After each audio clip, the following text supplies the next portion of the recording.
in the organization? Well, I think it's great for Jim Brown and his family and great for the organization for sure, and a long time coming. What did you think of the finished product? You know, it looked great. I really didn't have a chance to see it. We'll come back and look at it later. I wanted Jim and his family to be featured prominently up there, so I didn't get a chance to look at it appropriately, but it's a great honor for him, and like I said, well-deserved. Great player and great man. What did you think of his speech? You know, it's typical Jim. I mean, he gets up there and he always has that knack of saying the right thing and having the right touch, and I think that says a lot for what kind of person he is. Jimmy, there are a lot of other great figures in this organization's history. You know, Paul Brown, the team's named after him, Otto Graham, Lou Groza.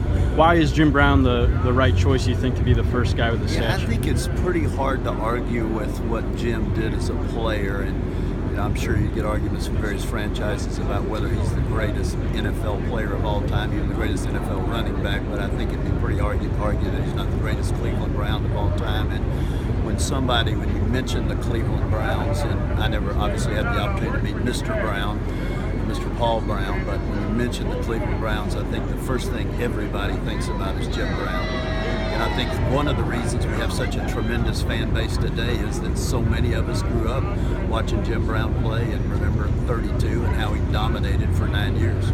Jimmy, when you first announced this, there was a hint that there might be more to come.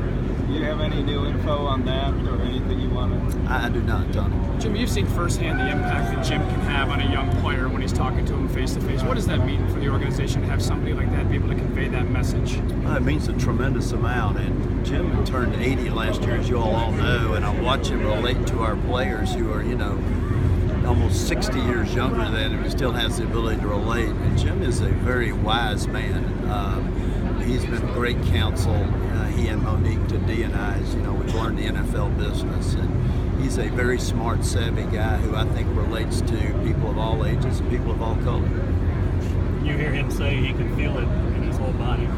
It's a great, it's a great. I mean, it's just, I've never seen Jim, and I've been around him probably 10 or 15 times speak publicly. I've never seen him have notes, but he always has that knack for getting up there and saying the right thing. And I don't know if he, some people are blessed that way, and he clearly is. And what better way to start out by saying something like that?